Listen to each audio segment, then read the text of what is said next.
Assalamualaikum warahmatullahi wabarakatuh.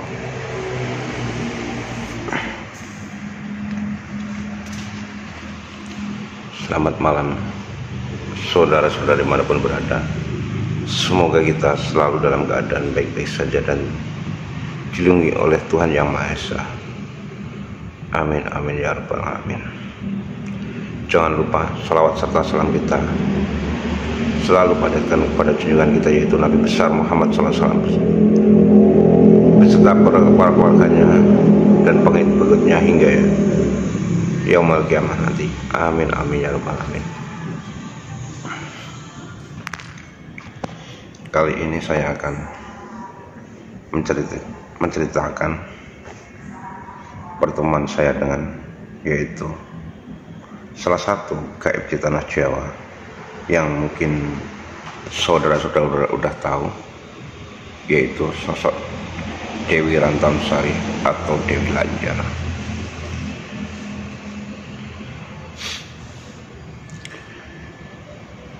Udah kita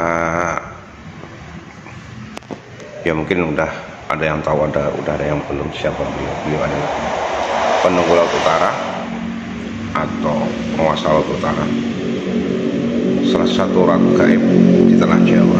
Karena ratu gaib di tanah Jawa itu banyak banget ya.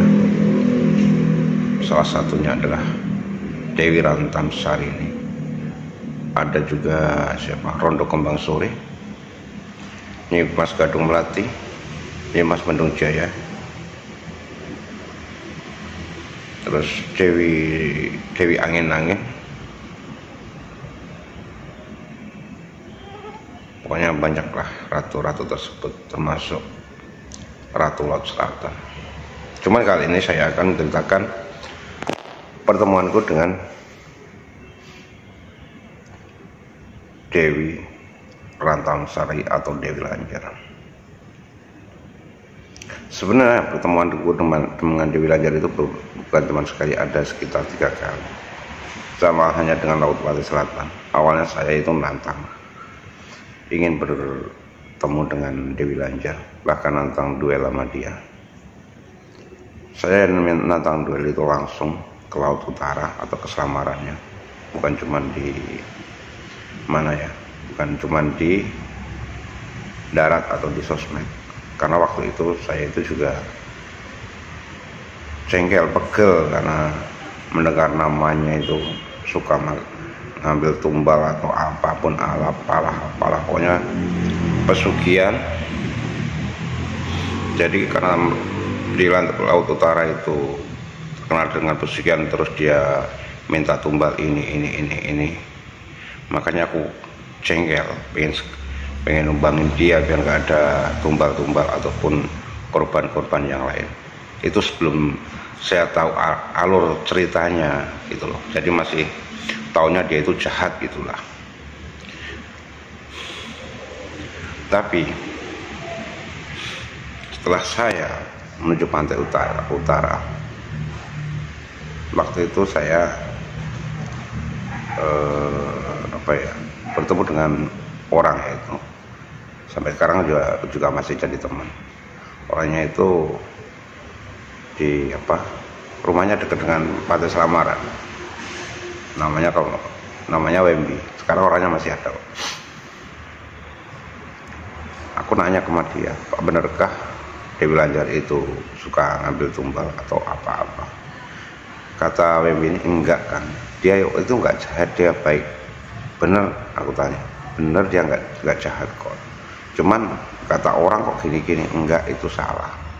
Beliau itu ngayomi kita semua, istilahnya apa ya, mendoakan kita biar kita itu di sini aman, adem ayem gitu. Dia itu nggak jahat. Kalau yang minta tumbal-tumbal itu sebenarnya bukan masalah dia itu minta tumbal apa enggak. Jadi begini, orang kalau udah kepepet utang itu mau kemana? Larinya kemana? Jadi orang yang kesana itu orang yang udah nekat gitu. Istilahnya orang yang nekat, orang yang maksa diri, orang yang udah putus asa, nggak ada jalan keluar lagi. Sebenarnya Dewi Lanjar pun gak suka dengan orang-orang kayak gitu, bikin dia pegel, jengkel ataupun apa. Tapi orang-orang yang tersebut itu ngotot juga, ingin tetap apa ya, minjem duit sama dia atau minta uang sama dia. Udah dikasih beberapa syarat yang berat, mereka juga tetap nekat. Istilahnya apa ya, masa bodoh gitu loh. Ya akhirnya terjadilah hal kayak itu, perjanjian itu. Kan setahu saya orang-orang yang di utara itu orang yang nekat, orang yang udah jalan ngambil jalan pintas. Jadi sebenarnya Dewi Lanjar itu ngasih itu pun nggak ikhlas sama dia, nggak ikhlas. Dia pun takut sama Tuhan kalau itu salah. Jadi sebelum ngasih uang ke apa, yang apa, orang yang apa ngabdi sama dia itu, dia sebenarnya udah minta petunjuk dulu, boleh enggak gitu. Ya udah kasih istilahnya kayak gitu, mungkin dia dapat jawaban sama Tuhan sendiri kayak gitu. Ya udah terserah dialah, dia emang udah gak mau diingatkan, ya udah. Tapi itu tadi dijanjikan, pokoknya kalau minjem uang di sini nih paling lama 15 tahun. Jadi minjem uang di sana itu gak cukup. Kalau nggak mungkin cuma 1 miliar 2 miliar, biasanya 10 miliar 5 miliar itu dengan jangka 15 tahun dikembalikan gitu. Tapi kalau nanti 15 tahun dulu nggak dikembalikan, nggak kembali, ya itu tadi taruhannya adalah nyawa dia diambil, terus dia disuruh kerja di pabrik batiknya Dewi Lanjar yang ada di sana. Jadi di sana itu ada pabrik batik yang besar ya di Laut Utara itu, bahkan udah diekspor sampai ke Amerika. Kata temanku tadi, emang bener, aku nanya, emang bener ada pabrik di sana, pabrik batik gitu loh. Bahkan Dewi Lanjar itu juga sering bagi-bagi uang sama masyarakat di sekitar Pekalongan itu. Kadang-kadang bagi-bagi duit, naik mobil sedan, inilah itu.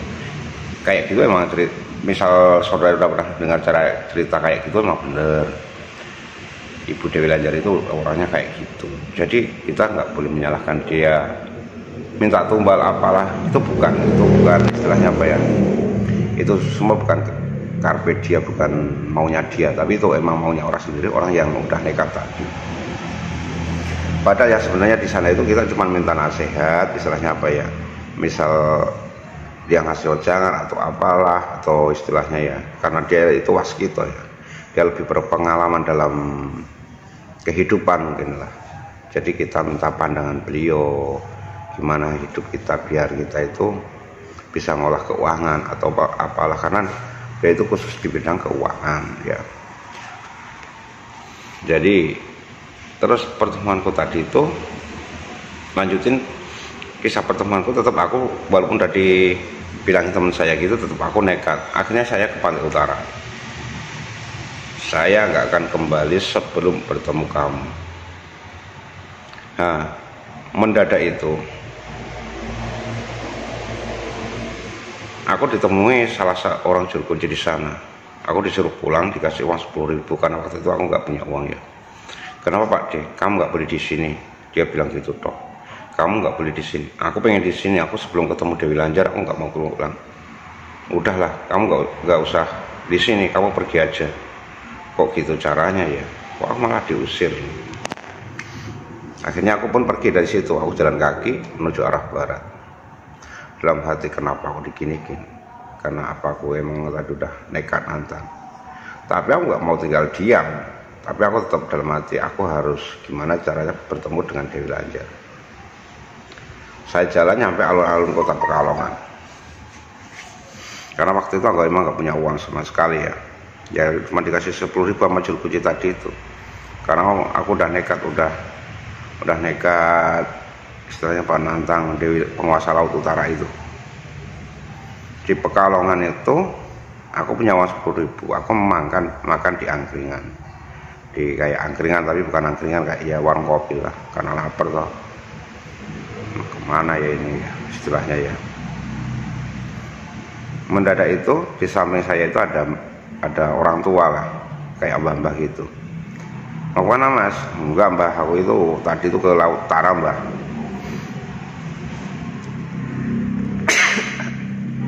Saya itu bermaksud menantang Dewi Lanjar waktu itu Mbah. Tapi sama juru kunci malah suruh pulang aku itu. Padahal juru kunci itu nggak dengar apa yang uang itu, aku dalam hati kan cuman Mbah, dalam hati cuma interaksi sama penguasa utara itu, tapi kok juru kunci yang usir saya. Oh berarti kamu suruh pulang karena takut ganggu ketenangan dia. Jika kamu ingin bertemu biasanya nanti nggak kayak gitu, karena kalau di sana nggak mungkin itu. Maksud Mbah? Iya. Jadi dia tetap dengar dengan perkataanmu tadi, tapi tetap kamu hati-hati ya nanti di jalan. Nggih Mbah, itu aku bilang gitu sama Mbah. Setelah ngobrol sama Mbah itu pun pergi. Aku dalam hati masih dongkol juga, aku belum ketemu, masih jengkel aku. Tetap kudu ketemu Dewi Lanjar, gimana cuaranya ini aku. Suruh puasa Sutiman, suruh puasa untuk nemuin dia, kok suruh puasa apaan? Puasa ya cuma buat diri sama Tuhan, masa puasa demi nemuin Dewi Lanjar di penjara aku harus puasa? Sorry ya dalam hatian gitu. Suruh puasa, suruh ini, emang apaan gua suruh puasa muasain Dewi Lanjar? Sorry ya, mending aku puasa buat diri sendiri, buat sama Tuhanku, jadi bukan buat makhluk lah. Jadi istilahnya kayak gitu. Terus aku berjalan itu, setelah ya aku makan di angkringan itu, jalan terus ketemu nenek-nenek di jalan. Pada waktu itu masih udah agak gelap sih, agak sekitar jam 7 lah. Tapi nenek itu nggak nganu, nggak apa ya, dan nenek biasa. Aku kan kalau sama orang emang biasa ngobrol lah. Nenek itu bilang, nanti nggak apa-apa Mbah, cuman mau capek Mbah jalan-jalan dari tadi. Mau kemana aku juga nggak tahu, mau ke Jakarta ini jalan kaki Mbah. Jalan kaki? Iya. Kok jalan kaki emang nggak punya uang? Nggak punya Mbah. Memang dalam waktu itu aku malah laku sih. Nah aku laku nggak. Terus apa nek? Nggak apa-apa, kamu mau jalan kakinya ke Jakarta? Ya iya Mbah, gimana lagi, masa mau ngemis sama orang minta-minta biar aku dikasih uang nyampe Jakarta? Enggak lah Mbah, aku apa adanya, ada ya aku pakai, gak ada ya diem aja gitu, prinsip saya kan gitu. Oh iya ya udah sini duduk dulu sama Mbah, kita ngobrol gitu. Kenalan ya, terus aku kenalan sama si Mbah itu. Namaku Karmen Mbah gitu. Oh, nama si Mbah siapa? Panggil aja aku Rantam. Mbah Rantam. Iya Mbah Rantam. Ngopele kok ketoke kesu gini. Enggak Mbah, aku sebenarnya itu gini loh Mbah. Saya itu kan mendengar nama Dewi Lanjar itu penguasa utara toh Mbah. Dia katanya itu sering minta tumbal, inilah itulah. Makanya aku jengkel, aku itu pengen tanah Jawa ini nggak ada tempat pesugihan sama sekali Mbah. Pengen bebas dari pesugihan biar tanah Jawa ini tenang gitu loh. Nggak ada orang-orang kena tipu, masalah uang, masalah ini gitu loh Mbah. Niat itu kayak gitu Mbah, pengen berantus yang kayak gitu. Saya nggak takut kok Mbah, Dewi Lanjar siap, saya itu tarung duel juga nggak takut, asal aku bener. Simba itu mana ketawa. Kok ketawa ya Mbah? Gini ya, aku bilangin ya, sebenarnya Dewi Lanjar itu nggak jahat, aku kasih tahu kamu ya. Dan tempat beliau itu sama seperti teman saya yang cerita tadi, cuman ini agak mendalam lah istilahnya apa ya. Sebenarnya yang ngasih duit itu bukan saya, tapi ada lagi yang bernama siluman buaya yang ada di tepi sungai. Dia yang suka makan minta tumbal gitu. Dia yang suka ngerebut orang-orang di situ. Sebenarnya kalau saya kagak, sebenarnya kalau Dewi Lanjar kagak. Sima udah pernah ketemu? Ya udahlah, sering saya ketemu sama beliau. Beliau itu udah sering main ke sini kok, main ke alun-alun Pekalongan ini kok. Kan beliau itu kan dulunya adalah istrinya Adipati Pekalongan pertama, yaitu Adipati Baurekso, kata si Mbak. Masa Mbak? Iya, dia yang mendirikan. Jadi Adipati Baurekso itu yang mendirikan Pekalongan, Batang dan sekitarnya. Terus dia itu memperistri Rantamsari itu sebelum Rantamsari menjadi Dewi Lanjar tersebut. Oh, berarti sebelum jadi Dewi Lanjar dia Rantamsari. Iya, dialah penguasa Pekalongan. Makanya orang di sini menghormati dia, menghargai dia karena perjuangan dia dulu itu babat alas di wilayah Pekalongan bersama Ki Bau Rekso. Walaupun dia sekarang udah menjadi gaib dan jadi penguasa laut utara, kami tetap menghargai karena dia itu baik, mengayomi orang Pekalongan, nggak pernah jahat. Kalau yang minta tumbal, yang minta-minta kan orang luar, bukan orang sini. Tapi itu pun bukan Dewi Lanjar yang ngasih. Terus yang nano tumbal juga Dewi Lanjar, bukan Dewi Lanjar tapi yang lain. Ada yang lain juga di sisi utara itu bukan Dewi Lanjar. Toh, oh gitu toh Mbak. Berarti selama ini yang diinformasikan di masyarakat itu salah ya Mbak? Ya banyak yang salah tole. Mereka itu nggak tahu sendiri kok. Mereka cuman mungkin dengar berita-berita dari orang inilah, jadi kan mereka menyalahkan apa Dewi Lanjar dan lainnya gitu loh. Oh gitu toh Mbak. Berarti ya aku kalau marah-marah tentang salah ya Mbak. Ya jelas salah lah. Dia itu ibaratnya apa ya, leluhur kita, nenek moyang kita yang kita harus kita hargai, yang harus kita hormati. Dia itu nggak minta apa ya, dia itu nggak apa ya, minta dipuja atau diinganu, enggak. Istilahnya apa ya, kalian aja sama artis bermuja-muja, mendambakan artis, masa sama leluhur kamu lupakan sendiri? Gimana sih? Enggak Mbak, kalau sama aku artis sama biasa, nggak kata kalau orang lain. Tapi kalau sama leluhur kayak para wali mah aku demen Mbak, suka. Tapi kalau sama tempat-tempat pesugihan yang minta tumbal itu, aku itu sangat panas Mbak, aku bilang gitu. Sama nenek itu aku bilang gitu dong. Oh gitu dong. Kemudian nenek itu setelah ngomong panjang lebar sama saya, jadi ke Jakarta. Ya gimana Mbak, ya mungkin jadilah, karena aku sambil mau jalan-jalan. Kamu punya uang enggak? Ya enggak Mbak, cuma 10.000 tadi dikasih juru kunci selamaran aja udah buat ngopi. Terus jalan kaki, ya jalan kaki Mbak, masa mau naik apa kuat, ya sekuat-kuatnya lah, kalau nggak kuat ya tidur gitu. Oh iya, Simba rumahnya mana, aku tanya. Sono loh, pantai, deket pantai. Weh, jalan kaki Mbak nyampe sini? Iya, jalan kaki nyampe sini. Dari pantai utara tadi? Iya Mbak, dari pantai utara. Simba emang rumahnya dekat pantai utara, dekat selamaran, kata Simba tadi. Lele, sini ya Mbah, ini ada sedikit uang, kamu nganu ya, kamu pakai untuk ke Jakarta ya. Enggak mau Mbah, aku bukan peminta-minta. Enggak mau gimana? Ya enggak, ya ini terima, pokoknya terima. Mbah, harusnya aku yang muda ngasih yang tua, tapi kenapa sih Mbah yang ngasih ke aku? Enggak, pokoknya kamu terima. Aku seneng kenalan sama kamu, kayak kamu. Kapan-kapan kita ketemu lagi ya, di sini atau di pantai utara. Kok di pantai utara Mbah? Karena aku penguasa laut utara Pak. Simba Dewi Lanjar. Iya. Setelah itu orangnya pergi, maklab. Setelah ngatain apa kan Dewi Lanjar, terus dia itu pergi, maklab gitu. Nah, duit di tangan itu masih mungkin sekitar 300 kalau nggak 400 itu waktu itu. Aku pun melongo.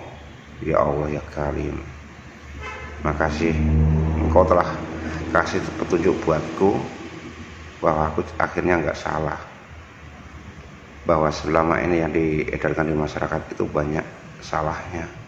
Ternyata nggak sejahat itu orangnya. Aku sampai menitikkan air mata. Bukan masalah dikasih uangnya tadi ya, aku itu kaget. Ternyata nenek-nenek tadi itu adalah Dewi Lanjar yang ingin ku cari tadi. Saya itu nggak curiganya itu di alun-alun biasa, banyak orang terus dia itu apa ya, kakinya napak ke tanah kok. Ya aku pikir biasa-biasa aja, cuman herannya itu dari tadi itu ambunya itu, baunya itu agak wangi-wangi gimana itu, bukan bunga mawar, bukan bunga melati, tapi baunya itu aneh ya, maksudnya wangi. Nah, dalam hati kok neneknya wangi, tapi wanginya kok beda gitu ya. Kukira pakai minyak kampak atau apalah gitu kan. Jadi nggak terlalu kuhiraukan sambil ngobrol-ngobrol. Wong itu perginya langsung maklab gitu, kita juga nggak sampai mau ngerebut tangannya aja nggak bisa gitu kan. Jadi itulah kisah pertemuanku dengan Dewi Lanjar, yaitu penguasa laut utara, yang waktu itu ya akhirnya aku pun dalam hati minta maaf sang Dewi atau sang penguasa kalau aku banyak salah sama laut utara, karena saya itu kurang sopan santunnya di tempat ini, istilahnya di tempat Pekalongan ini. Dan aku juga minta maaf kepada leluhur Pekalongan, yaitu Ki Bau Rekso, ya, jika kiranya saya salah dan kasar di tempat ini. Jadi aku dalam hati itu ngomong sendiri itu, minta maaf itu dalamnya kepada semuanya lah istilahnya. Ternyata yang aku lakukan itu adalah salah gitu loh. Jadi aku pun sampai sekarang nggak berani lagi istilahnya apa ya bukannya nggak berani sama Dewi Lanjar, ya istilahnya kita itu harus kita selidiki dulu benar dan salahnya gitu loh. Jadi nggak harus langsung regutuk. Kalau dulu sih saya hewannya itu masih panas lah, masih belum tahu aslinya lah. Tapi kalau sekarang sih aku berkunjung ke Lawa Utara ya biasa aja, pasti misal ketemu ya sebentar ketemu, karena kalau ciri-ciri dia itu biasanya pakai baju kuning gading, kesukaan dia itu. Kalau selatan kan baju hijau, tapi kalau Ratu Utara itu baju kuning gading. Itu ciri khasnya, perbedaannya. Padahal saudara itu cuma buat tanda tok. Dia suka dengan warna kuning gading. Jadi sekian dulu cerita saya mengenai pertemuanku dengan sosok penguasa Laut Utara. Sampai jumpa di lain cerita, karena masih banyak cerita pertemuan gaibku di tanah Jawa ini. Nanti aku akan ceritakan pada episode yang lain. Akhiri wassalam, wassalamualaikum warahmatullahi wabarakatuh.